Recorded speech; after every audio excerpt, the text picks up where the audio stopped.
परमेश्वर बाबा, हामी तपाईलाई धन्यवाद भन्दछौँ।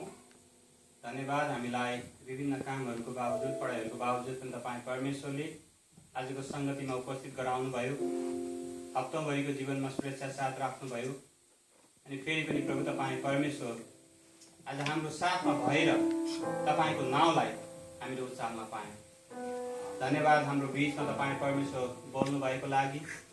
साँच्चै नै तपाईँ परमेश्वरले हामीलाई पहिले प्रेम गर्नुभएको हो र त्यो पहिलो प्रेम हामीले तपाईँ प्रभुलाई दिनुपर्दछ प्रभु।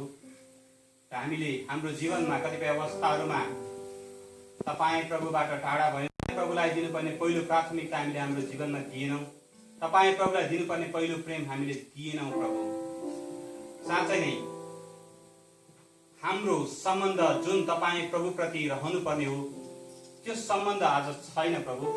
तर हामी तपाईँ प्रभुमा आउँदछौँ। तपाईँ परमेश्वरले हामीलाई लिनुभएका होस्, हामीलाई पुनस्थापित तपाईँ परमेश्वरले गर्नुभएका होस्। अगाडि जुन प्रकारको समर्पणता, जुन प्रकारको सम्बन्ध तपाईँ परमेश्वरमा थियो त्यो सम्बन्ध हामी फेरि पनि तपाईँ प्रभुमा स्थापित गर्न चाहन्छौँ प्रभु। हालेलुया। लिड गर्ने तपाईँ प्रभुका दासहरूलाई चलाउनु भएको निम्ति तपाईँलाई धन्यवाद भन्दछौँ। आउँदा दिनहरूमा अझै मात्रामा तपाईँ परमेश्वरले आफ्नो छोराहरूलाई यसरी नै चलाउनु भएको होस् र तपाईँ प्रभुको राज्य विस्तारमा तपाईँ प्रभुले अगाडि बढाउनु भएका होस्। हामी हरेक अनि प्रत्येकलाई तपाईँ प्रभुकै हातमा राख्दछौँ। हाम्रा सारा गाह्रा अप्ठ्यारा रोग बिरामहरू प्रभु तपाईँकै हातमा हामी राख्दछौँ।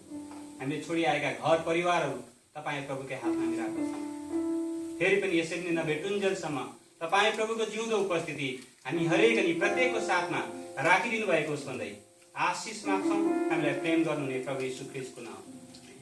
अन्त्यमा परमेश्वर पिताको प्रेम, प्रभु यीशु ख्रीष्टको अनुग्रह र पवित्र आत्माको सङ्गति जबसम्म यीशु ख्रीष्ट दोस्रो चोटि बादलको सवारीमा आउनुहुन्न तबसम्म यस जीसस कोरियन मिसन मण्डलीमाथि अनि विश्व मण्डलीमाथि सदा अनि सर्वदा रहिरहोस्। आमेन। सबैलाई जय मसीह।